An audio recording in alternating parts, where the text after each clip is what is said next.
ഇത്രയും നാൾ ഞാൻ ഭർത്താവിനെ മാത്രം ഓർത്തു കഴിഞ്ഞൊരു സ്ത്രീയാണ്. പക്ഷേ ഈ ഇടയ്ക്ക് ചില പ്രശ്നങ്ങൾ സംഭവിച്ചു എന്നാണ് രജിത പറയുന്നത്. എന്തായാലും രജിതയുടെ മേലേക്ക് കിടക്കാം. മാഡം, എൻ്റെ പേര് രജിത, യഥാർത്ഥ പേരല്ല. ഞാനൊരു വീട്ടമ്മയാണ്. എനിക്ക് 37 വയസ്സുണ്ട്. ഭർത്താവും ഞാനും 2 കുട്ടികളും അടങ്ങുന്ന സന്തുഷ്ടമായ കുടുംബം. ഭർത്താവിന് സ്വകാര്യ മേഖലയിലാണ് ജോലി.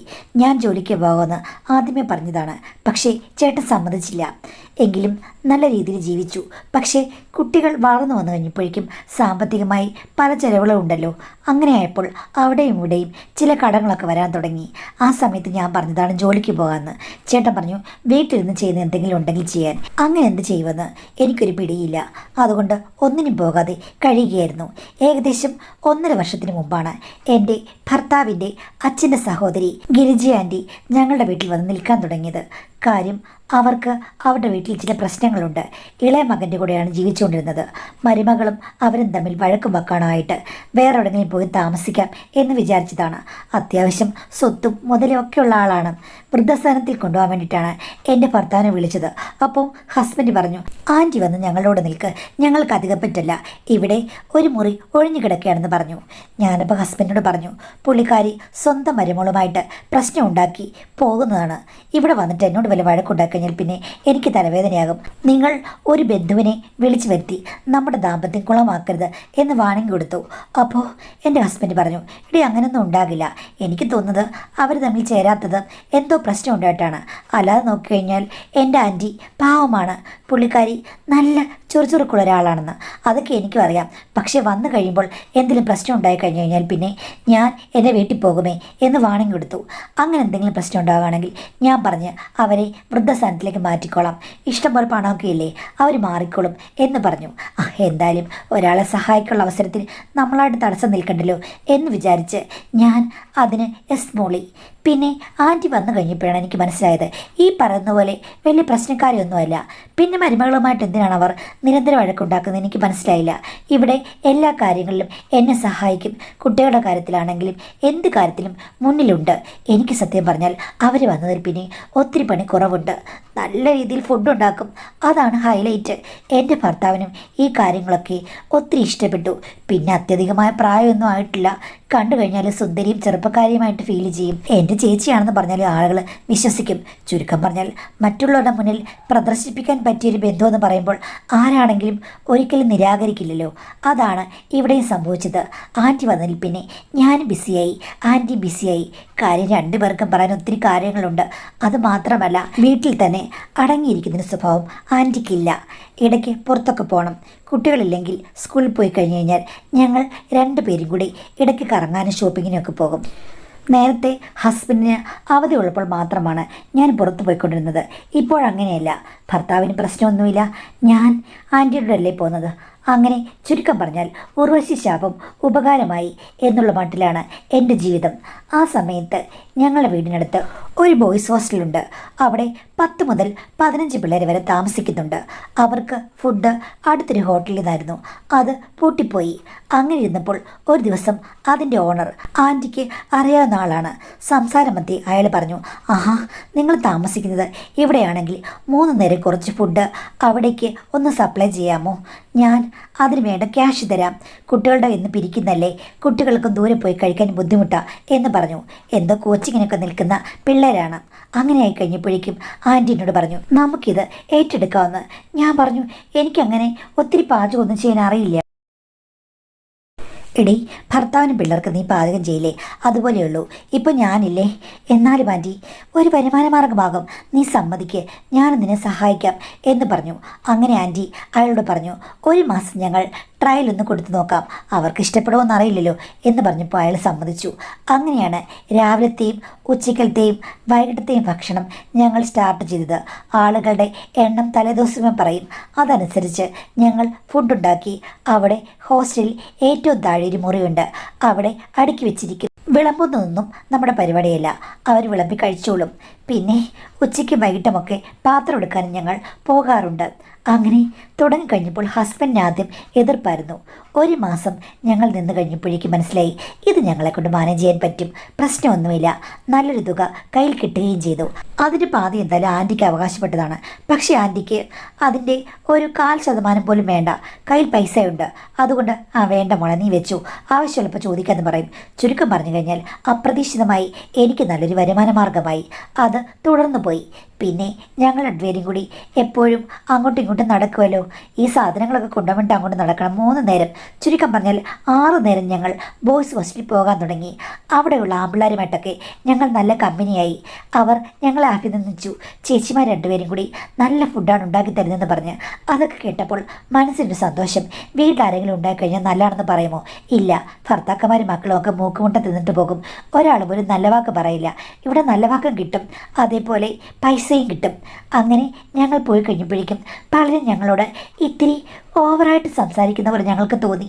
ഒരു ദിവസം ആൻറ്റീനോട് പറഞ്ഞു, എടി നമ്മൾ ചെല്ലുമ്പം 2-3 ചെക്കന്മാർ ഓടി വരികയും നമ്മുടെ കൂടെ നിൽക്കുകയും സംസാരിക്കുകയും കുശലം ചോദിക്കുകയൊക്കെ ചെയ്യുന്നത് കണ്ടല്ലോ.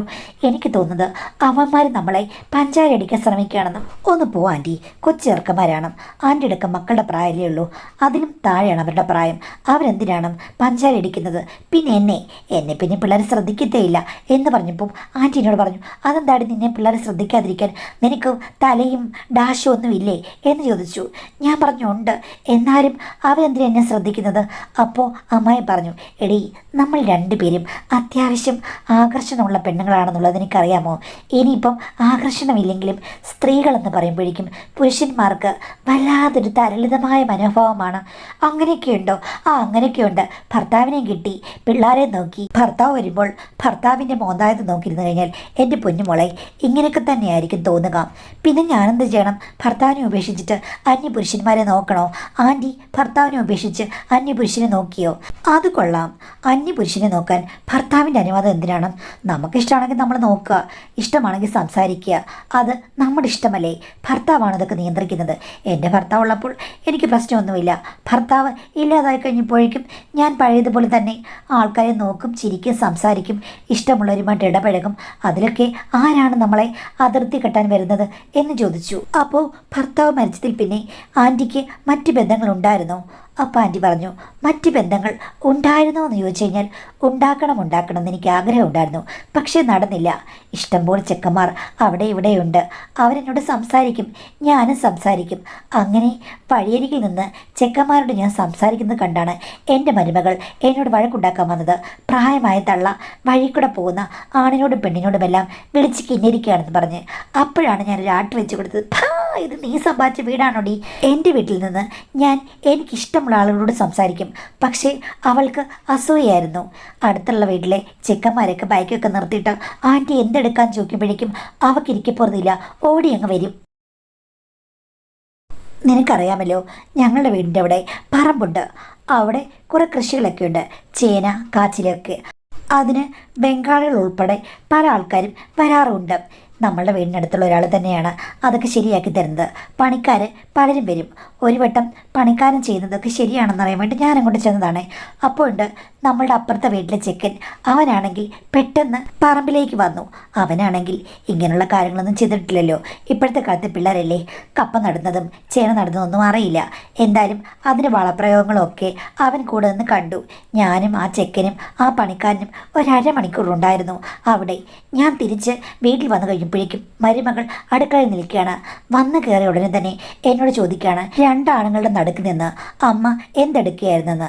അപ്പോൾ ഞാൻ പറഞ്ഞു, എടി എനിക്ക് 2 കൈയുണ്ടല്ലോ, ഇടവും വലവും എനിക്ക് മാനേജ് ചെയ്യാമായിരുന്നു, അതാ ഇത്രയും താമസിച്ചെന്ന് പറഞ്ഞിട്ട് ഞാൻ കയറിപ്പോയി. എൻ്റെ മകൻ വന്നു കഴിഞ്ഞപ്പോഴേക്കും അവൾ പൊടിപ്പും തൊങ്ങലും വെച്ച് പറഞ്ഞു കൊടുത്തു. 2 ആണുങ്ങൾ പറമ്പിൽ വന്നു കഴിഞ്ഞപ്പോഴേക്കും അമ്മയ്ക്ക് വീട്ടിൽ കയറാൻ വയ്യ. അവരോട് കൊഞ്ചിക്കൊഴയുകയായിരുന്നു. പ്രായമായാലും ഒന്നും നിർത്തില്ല. അസാധാരണമായ ചില പിടിവലികൾ അവൾ അവിടെ കണ്ടെന്ന് വരെ എൻ്റെ മോനോട് പറഞ്ഞു കൊടുത്തു. അതോടുകൂടി മോൻ എന്നെ ഉപദേശിക്കാമെന്നോ, അമ്മ പ്രായമായപ്പോൾ അടങ്ങിയിരിക്കണം, ഇങ്ങനെ ആണുങ്ങളോട് സംസാരിക്കണമെന്നൊക്കെ. അത് കേട്ടപ്പോൾ എനിക്ക് കലിയിളകി. ഞാനും തിരിച്ച് എന്തൊക്കെയോ പറഞ്ഞു. അങ്ങനെയാണ് ശരിക്കും വഴക്കായത്. അവിടെ നിന്ന് കഴിഞ്ഞാൽ ശരിയാകില്ലെന്ന് എനിക്ക് മനസ്സിലായി. അതുകൊണ്ടാണ് ഞാനങ്ങ് പോകാമെന്ന് വിചാരിച്ചത്. എന്തായാലും ആ വീടെൻ്റെ ഇളയ മോന് തന്നെ കൊടുക്കാമെന്ന് ഞാൻ വിചാരിച്ചതാണ്. പണത്തിനൊന്നും എനിക്കൊരു കുറവുമില്ല. അവിടെ നിന്ന് കഴിഞ്ഞാൽ എൻ്റെ സ്വാതന്ത്ര്യം ഒന്നും നടക്കില്ല. അപ്പോൾ ശരിക്കും ആൻറ്റിക്ക് എന്തെങ്കിലും ആഗ്രഹങ്ങളുണ്ടായിരുന്നോ? ആഗ്രഹങ്ങളില്ലാത്ത ആൾക്കാരുണ്ടോടി? എൻ്റെ ഭർത്താവ് മരിച്ചുപോയി. എനിക്കാണെങ്കിൽ മനസ്സിനോ ശരീരത്തിനോ വലിയ കുഴപ്പമില്ല. എനിക്ക് പ്രായം ഇങ്ങനെയാണെന്ന് പറഞ്ഞ് ഞാൻ എന്താ ചെയ്യേണ്ടത്? പ്രായമായവരെല്ലാം എല്ലാം അടക്കി പിടിച്ച് വീട്ടിലിരിക്കണോ? മറ്റു സ്ത്രീകളെ പോലെ എനിക്ക് മുട്ടിനോ നടുവിനോ ഒന്നും ഒരു പ്രശ്നവുമില്ല. പിന്നെ ഞാനെന്തിനാണ് അടങ്ങിയിരിക്കുന്നത്? എൻ്റെ കാര്യങ്ങൾ അത് വേണ്ടവണ്ണം നടക്കണമെന്ന് എനിക്ക് ആഗ്രഹമുണ്ട്. പക്ഷേ ആൻറ്റി, അനാഥാലയത്തിൽ പോയി കഴിഞ്ഞാൽ അത് നടക്കില്ലല്ലോ. എടീ, ഞാൻ എന്തായാലും അനാഥാലയത്തിലൊന്നും പോകാൻ തീരുമാനിച്ചിട്ടില്ലായിരുന്നു. ഞാൻ ഏതെങ്കിലും പെയ്ഡ് ലേഡീസ് ഹോസ്റ്റലിൽ പോയി നിൽക്കും, അത്രയേ ഉള്ളൂ. അല്ലാതെ ഞാൻ വെറുതെ സെൻറ്റിമെൻറ്റ്സ് ക്രിയേറ്റ് ചെയ്യാൻ വേണ്ടി അങ്ങ് പറഞ്ഞതേ ഉള്ളൂ. നിൻ്റെ ഭർത്താവിനോട് ഞാൻ പറഞ്ഞു കഴിഞ്ഞപ്പോഴേക്കും അവനാ ഉടനെ പറഞ്ഞത് ഇങ്ങോട്ട് വരാൻ. നിനക്ക് ഞാൻ ഒരു ശല്യമില്ലെന്ന് കരുതുന്നു. ഇനി മോളെ, എനിക്ക് എന്തെങ്കിലും ഇഷ്ടമുണ്ട്, അത് നേടാൻ വേണ്ടി ഞാൻ അങ്ങ് ഇറങ്ങി തിരിച്ചാലും നിങ്ങൾക്ക് രണ്ടുപേർക്ക് ശല്യം ഉണ്ടാകില്ല.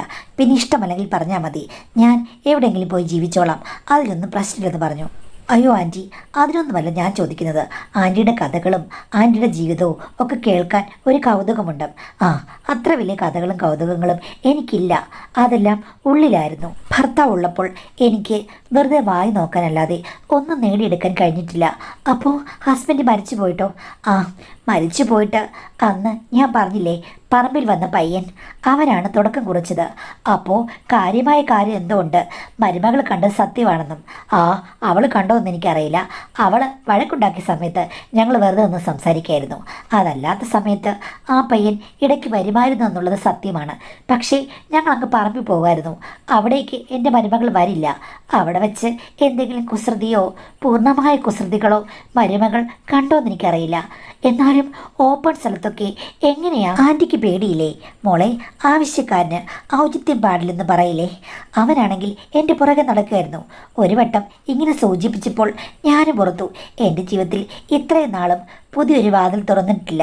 ഒരാൾ തള്ളി തുറക്കാൻ ശ്രമിക്കുമ്പോഴേക്കും ഞാൻ തുറന്നു തന്നെ കൊടുത്തു കഴിഞ്ഞാൽ ഈസി ആകുമല്ലോ. വെറുതെ ചവിട്ടി പൊളിക്കേണ്ട കാര്യമില്ലല്ലോ.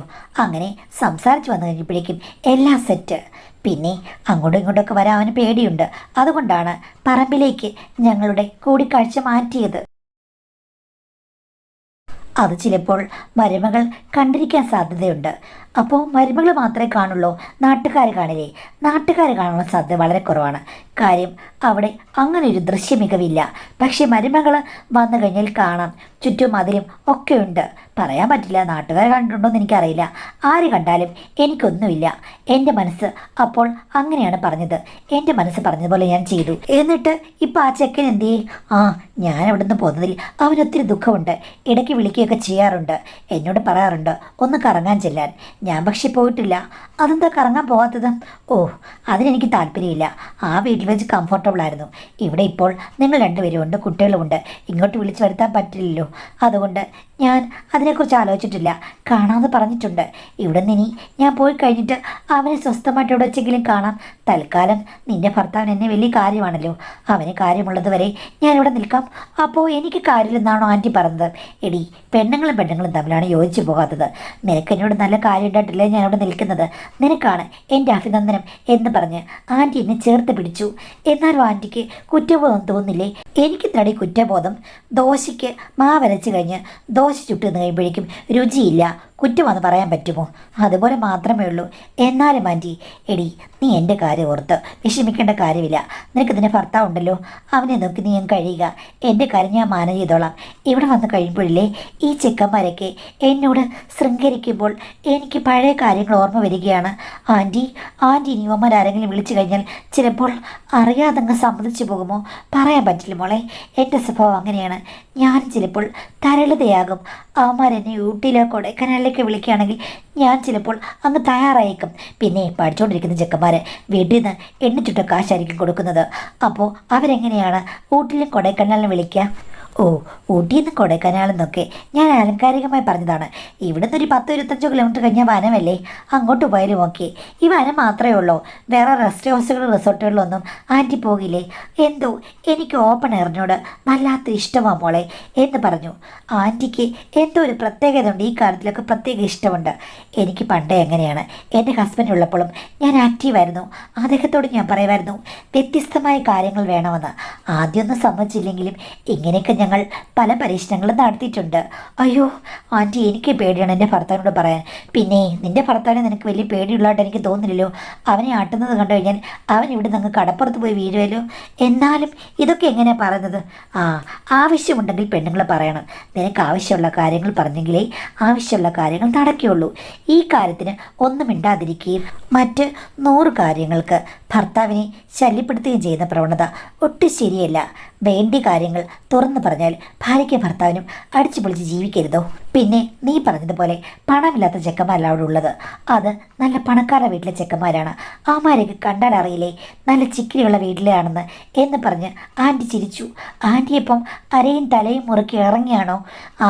ചിലപ്പോൾ അരയും തലയൊക്കെ ഞാൻ മുറുക്കി കഴിഞ്ഞിട്ട് അവസാനം റിസൾട്ട് വന്നാൽ ഞാൻ നിന്നോട് കാര്യം പറയാം.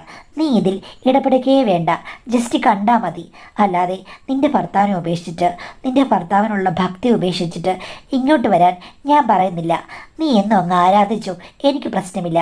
കരമൊഴിവായി കിടക്കുന്ന എനിക്ക് പലരെ ആരാധിക്കാമല്ലോ. അതിൽ മോൾക്ക് എന്തെങ്കിലും വിഷമമുണ്ടോ? ഞാൻ പറഞ്ഞു എനിക്കൊരു വിഷമവുമില്ല, അത് കേട്ടാൽ മതി. നീ എൻ്റെ കൂടെ ജസ്റ്റ് അരക്കണ്ണം നടച്ച് കൂടുന്നാൽ മതി മോളെ. ആൻറ്റി ഇവിടെ അരി അരച്ച് മാവുണ്ടാക്കി അപ്പം ചുടും എന്ന് പറഞ്ഞു. ആൻറ്റിക്ക് ഇഷ്ടമുള്ളവർ ആൻറ്റി ചെയ്തു. ഞാനാണെങ്കിൽ കട്ട സപ്പോർട്ടാണ്. എനിക്കോ പറ്റില്ല. ആൻറ്റിക്ക് എങ്കിലും ചെയ്ത് നന്നായിട്ട് പോയിക്കോട്ടെ. പക്ഷേ ആൻറ്റി ചേട്ടൻ അറിയരുത്. അത് പിന്നെ അങ്ങനെയല്ലേ ഉള്ളൂ. ഒരു കാര്യം ചെയ്യടി, ഇനിയിപ്പം രാവിലത്തെ ഭക്ഷണമൊക്കെ ഞാൻ കൊണ്ടുവയ്ക്കാം. അല്ലെങ്കിൽ വൈകിട്ടത്തേത് തനിയെ പോവുകയും തിരിച്ചു വരികയും ചെയ്യാം. നീ കുറച്ച് ദിവസം എൻ്റെ കൂടെ ഒരു നേരമെങ്കിലും വരാതിരുന്നാൽ മതി. അവരോടൊക്കെ എനിക്ക് സംസാരിക്കാമെന്ന് പറഞ്ഞു. ഓക്കെ എന്ന് ഞാനും പറഞ്ഞു. ഞാൻ കൂടെ ഉണ്ടെങ്കിലല്ലേ ഉള്ളൂ പ്രശ്നം. ഇതിപ്പം അവരായിട്ട് തനിയെ അവരുടെ കാര്യങ്ങൾ നേടിയെടുക്കുന്നതിന് ഞാൻ എന്തിനാ തടസ്സം നിൽക്കുന്നത്?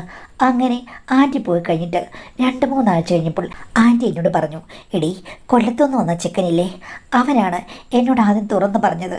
ഞാൻ മുക്കിയും മുടിയും മോന് ഇഷ്ടമാണോ?